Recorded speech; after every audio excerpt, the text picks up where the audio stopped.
Good morning, friends. I'm so glad for this beautiful day, and I hope that it is filled with joy and with hope for you. I'm Sandra. I am the pastor at Cook United Methodist Church, and for those of you we've not had the pleasure to meet yet, we trust that this is a glorious day for you. God has entrusted it to you, and so may we all be wise in the way we share it. Just a reminder that you can find any kind of information that you need about ongoing ministries of the church and opportunities to serve, but also the restrictions we're doing our best to follow in the email blast. You'll get those on Wednesdays and on Fridays.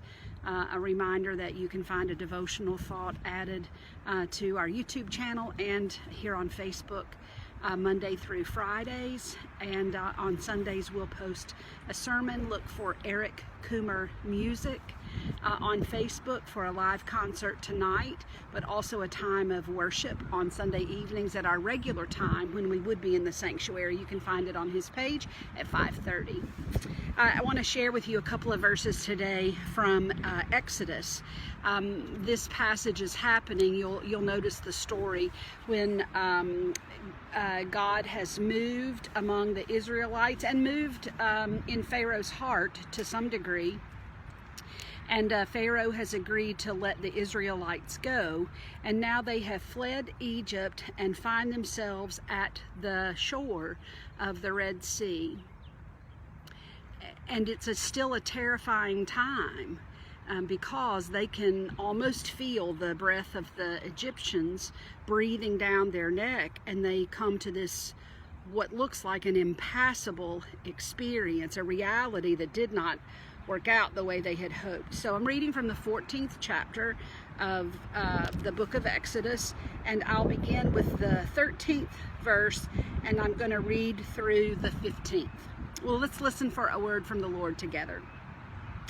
But Moses said to the people, "Don't be afraid. Stand your ground and watch the Lord rescue you today. The Egyptians you see today, you will never ever see again. The Lord will fight for you. You just keep still." Then the Lord said to Moses, "Why do you cry out to me? Tell the Israelites to get moving." This is the word of God for us, the people of God. Thanks be to God.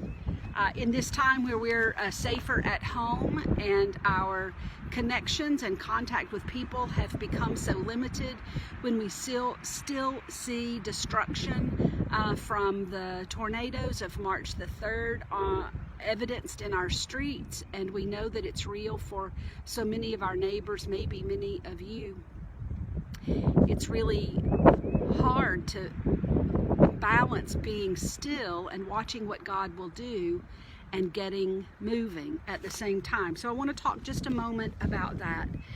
I love it when God trusts the folks through his servant Moses to stand your ground. There's no need to run, there's no need to cower, there's no need to hide from the enemy or the threat that we feel, see, know around us. But we're to watch God rescue us today. Well, you can't watch unless your eyes are trained on that or whom you are watching. And so our first admonition from this wonderful experience that God shares with us in his word is that we've got to decide on whom we want to train our eyes. Now, so I don't mean to be pointed, but many of us are spending way too much time listening to the news, listening for numbers, and wringing our hands because of what we hear. You know how to wash your hands. You know how to be safe. You know that you should stay at home. Part of our getting moving is doing what we know is right for us to do in this case. But God is working. May we have the courage to train our eyes on God and watch for what will be happening. I think Fred Rogers says so beautifully that when he was afraid as a child, his mother would say, "Look for the helpers. There are always helpers. My friends, if we're going to watch the news, if we're going to listen to those stories, be training your ears and watching for the signs that God is working. God is always our help and our refuge. The Lord will fight for you. Now that's the image of a warrior, like we mentioned in Zephaniah yesterday. That's the image of the warrior that we expect, that we want, is someone who is bold and bigger than the threat. And we know that God is. We must be still and quiet, which means confident and trusting, watching what God will do for us. And then he says to Moses, why are you crying out? Why are you still asking for my help? I've made a way. Can you imagine what it was like to see the waters of that sea pile up on either side and hear God say, get moving? I can imagine my own self if I were in that place, rubbing my eyes, shaking my head, trying to clear cobwebs that were causing such a horrific but amazing vision. But there's no time for us to keep wringing our hands or shaking our head. If we trust and believe that God is making a way, then we get moving. We get moving, taking care of ourselves and loving our neighbors in this age of the coronavirus. But we also, regardless of the crises or the situations, the difficulties that you and I are facing in our lives that don't have a recognizable name to other people, then we get moving. We do what we can do. We do what we believe God is calling us to do. And we know that God will give us the courage, the power, the wisdom that we need in order to do that. I want to give you a couple of examples of some things that would help you get moving today. I'm outside here of the Friendship Hall at Cook's United Methodist because it's such a gorgeous day. I apologize for the hairstyle. It doesn't matter. The wind's going to do what it wants to. But I hope that you will get moving and to be outside sometime today too, to listen to the bird song, to recognize the signs of spring that are unfolding all around us.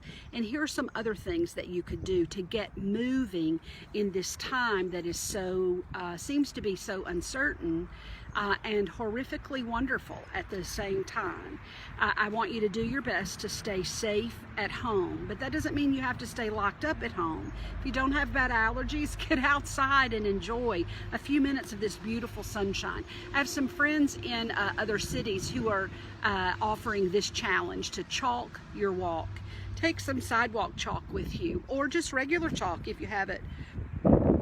Leave a message for a neighbor or a friend.